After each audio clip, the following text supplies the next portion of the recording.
The Devil's Lube is a pretty good episode of 2.5 Men. This is the 11th episode of the 6th season. This is directed by Jeff Melman, and as always there will be spoilers from now as I go through the episode and share some thoughts. And this one starts off with Charlie on the deck with his friend Andy, played by Emilio Estevez, and Alan comes in and takes some cigars, and then I'd say it's pretty unexpected what happens next. Andy just dies. He just stops living.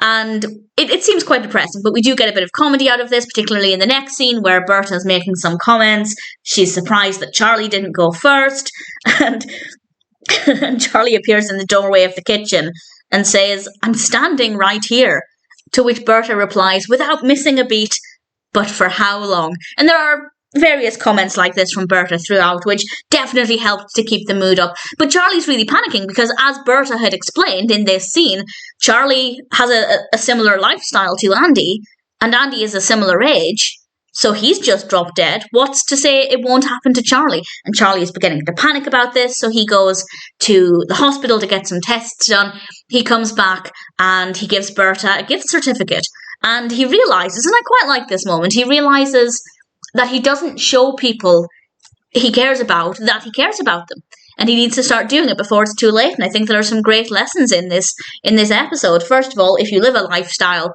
like Charlie and Andy, you could drop dead at any moment, as I guess all of us can in theory.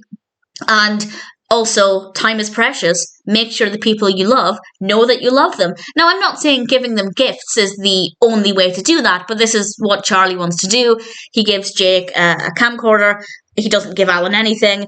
And then he goes over to Evelyn's. And the scene with Evelyn's really lovely. He gives her a watch. We have some comedy there with, with Evelyn's comments on the watch, which are actually quite pleasant for Evelyn. And Charlie says, I want us to be friends. And Evelyn said something that I really loved. She said, "I was always your friend, Charlie. You were just too self-involved to see it." I think that's beautiful. First of all, Evelyn admitting that she is Charlie's friend and she does want that kind of relationship with him, but also pointing out that if you are like Charlie, you might have these seemingly negative relationships. He thinks his relationship with Evelyn is negative, but actually if he opens his eyes, that might not be the case. That's not to say they have a perfect relationship, but I think there are some really nice messages there as well. He then leaves to pick out the casket, and we cut to the funeral, and the bulk of this scene is actually playing out in Charlie's mind as he is imagining his own funeral, and James Earl Jones is there, which seems kind of random, but I really like it. And then Alan stands up to give the eulogy, and it's quite funny. It's pretty entertaining. And he gets the beach house, so Alan's pretty happy. And it's an interesting scene. And I think at one point or another, we've all imagined what our own funerals would be like. And I don't want a funeral. I might change my mind further down the line. But here and now, I don't like the idea of funerals. I know people love them. Well, maybe love them is not the right word. A lot of people find a lot of value in them. It's great for closure.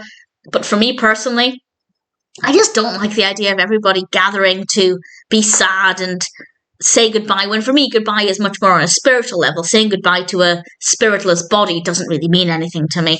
So, I don't know. Personally, I don't want a funeral. And I think that's quite common, actually. I feel like more and more people are not having funerals. I've gone off on a tangent. Either way, it's interesting enough, and I think there is that element of relatability where, as I said, whether or not you want a funeral, I think most of us have imagined what it might be like if, for example, we were to drop dead now, who would be there? And from Charlie's perspective, it's quite interesting to see this scene. And again, it's quite a heavy topic, but with Alan, we get the comedy brought back up there, and James Earl Jones is a random but interesting and definitely appreciated addition to that scene.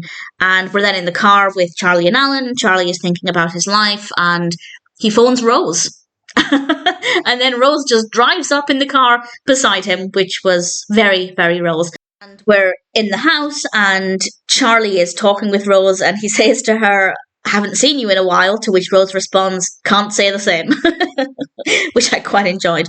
And he's about to propose to her, because time is of the essence.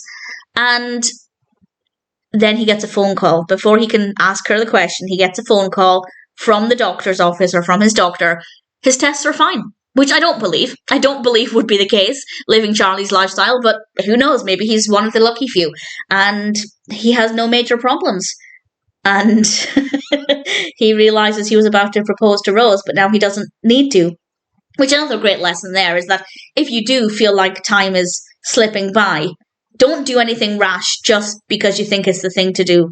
Charlie didn't want to propose to Rose, but he was desperate to, I guess, do one last meaningful thing and make something concrete in his life. And obviously that's not what he really wanted to do. So another interesting lesson or message there. And then we cut to the end with Charlie on the deck with his old habits, and that's how we end things. I think it's a really great episode. Definitely funny despite dealing with a heavy topic, which is often the case with 2.5 Men. And it's really thoroughly enjoyable. I think there are some great messages in this, a lot of great food for thought, and we have some great scenes, particularly with Berta. I think Berta brought something great to this, as always. And the scene with Evelyn I really enjoyed as well. And James Earl Jones was great. So, needless to say, I'm quite happy. I think The Devil's Lube is a pretty brilliant episode of 2.5 Men.